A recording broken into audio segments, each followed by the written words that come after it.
अभी हमने देखा यहोशू के बाद अब परमेश्वर पिता ने इस्राएलियों के ऊपर शासक नियुक्त किए और परमेश्वर पिता उन शासकों के द्वारा इस्राएलियों को हर बात बताते थे और उनको अपनी विधियां पालन कराने के लिए कहते थे। और यहोशू के बाद शासक ओत्नीएल, शासक एहूद, शासक बाराद और शासक सीसरा भी हुए।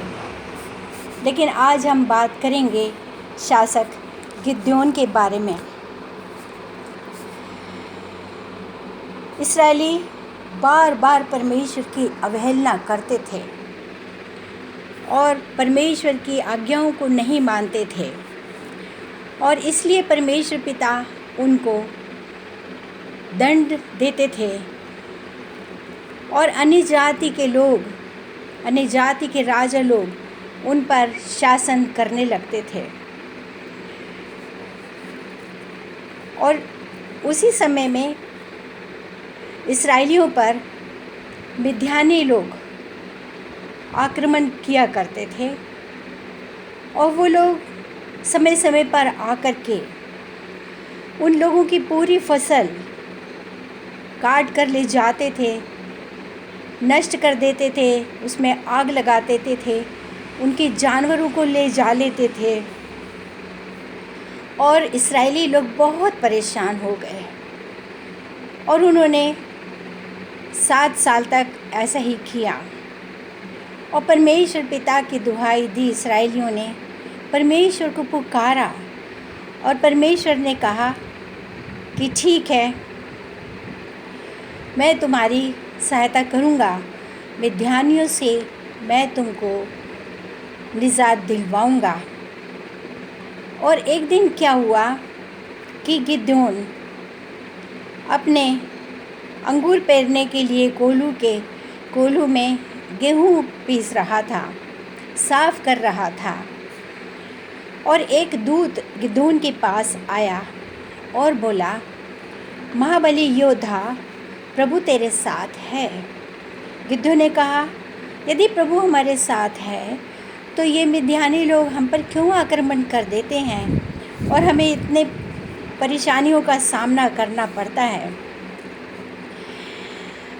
दूत ने उससे कहा कि परमेश्वर ने कहा, हाँ मैं तेरा परमेश्वर हूँ और अब मैंने उनकी दुहाई को सुना है, उनकी विनती को सुना है और मैंने तुझको चुन लिया है कि तू उनको मिद्यानी लोगों से निजात दिलाएगा। उसने कहा, मैं तो अपने गोत्र में सबसे छोटे गोत्र का हूँ और सबसे छोटा ही रहा हूँ। और प्रभु के दूत ने उससे कहा कि परमेश्वर ने कहा है कि वो तेरे साथ रहेंगे और तू मिद्यानियों को मार डालेगा और मेरे देश के लोगों को चैन दिलाएगा। गिदोन ने कहा कि यदि कृपा कर परमेश्वर मेरे साथ हैं तो मुझको कोई चिन्ह दिखा ताकि मैं जान सकूं कि सचमुच में परमेश्वर मेरे साथ हैं। और उसने दूत से कहा कि मैं जब तक वापस ना आऊं आप मेरे लिए यहाँ पर ठहरे रहें। और गिदोन जल्दी से अपने घर गया और उसने एक बकरी का बच्चा काटा, उसका मांस तैयार किया और 10 किलो मैदे की रोटियां लेकर के आया और दूत से कहा, इसको ग्रहण कीजिए। दूत ने कहा कि मैं इस भोजन को ग्रहण नहीं कर सकता हूँ। तुम ऐसा करो कि इस भोजन को इस पत्थर की चट्टान पर रख दो। और गिदोन ने कहा कि ठीक है।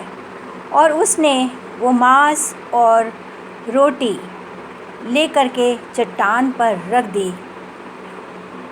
और अचानक क्या हुआ कि चट्टान में से आग निकली और रोटी और मांस जल गया और दूत वहाँ से गायब हो गया। जब गिदोन ने देखा कि अरे ये महाशय तो गायब हो गए हैं, उसने एकदम धरती पर झुक करके दंडवत किया और कहा कि हे प्रभु, मैं क्या करूं? मैंने साक्षात परमेश्वर को देखा है, अब मैं अवश्य नाश हो जाऊंगा। परंतु परमेश्वर ने उसको आवाज़ देकर बोला कि तेरा कल्याण हो। और वहीं पर उसने उस चट्टान पर एक वेदी बनाई और उस वेदी का नाम कल्याण हो रख दिया, जो आज तक वहाँ उसी नाम से प्रचलित है। तब प्रभु ने गिदोन से कहा, अपने पिता के सेवकों में से 10 सेवक ले करके तू जा और जो तेरा पिता अशेरा देवी और अन्य देवताओं की पूजा करता है उनको जा करके गिरा दे और एक बैल ले करके मेरे लिए बलिदान चढ़ाना। उसने 10 सेवक लिए अपने पिता के और एक बैल लिया और प्रभु की आज्ञा के अनुसार करने की वो सोचने लगा, लेकिन लोगों से डरता था। इसलिए उसने ये काम सोचा कि मैं रात में करूँगा। और जब रात हुई, जब सब लोग सो गए, वो अपने पिता के 10 सेवकों के साथ वहाँ गया और उसने अपने पिता की देवी देवताओं को तोड़ डाला और वहाँ की लकड़ियाँ तोड़ी और उस पर परमेश्वर को वो बैल अर्पित कर दिया। जब दूसरे दिन लोगों ने देखा कि उनकी देवी और उनके देवता टूटे पड़े हुए हैं, उनको बहुत गुस्सा आया और उन्होंने कहा ये काम किसने किया है। और छानबीन करने पर मालूम हुआ कि ये काम गिदोन ने किया है। और वो लोग बहुत ही नाराज़ हो गए और उसके पिता से जाके बोले, गिदोन को बाहर निकालो, हम उसका वध करेंगे। उसके पिता ने कहा कि तुम क्यों परेशान होते हो, तुम क्यों आपस में लड़ रहे हो? जिन देवी देवताओं को मार डाला गया है वे ही दुहाई दें और वही बहस करें कि उनकी वेदी को किसने तोड़ा है। और इस तरह से वो लोग शांत हुए और उसने अपने लोगों को बताया कि परमेश्वर ने तुम्हारी दुहाई सुनी है और परमेश्वर तुम्हारे लिए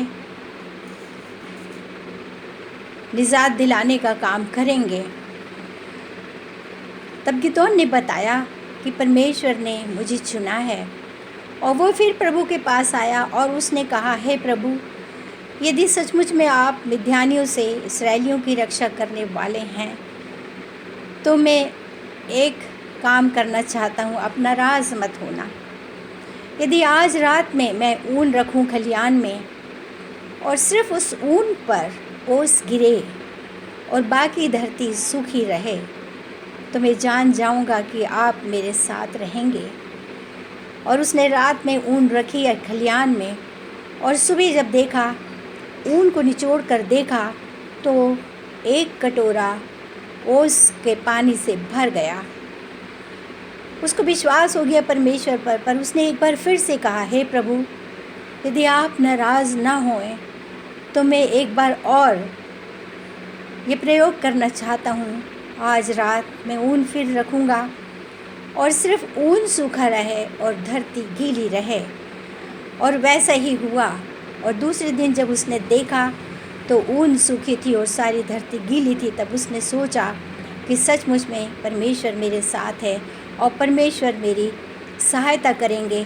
मिद्यानियों के ऊपर आक्रमण करने के बाद वो इस्राएलियों की रक्षा करेंगे।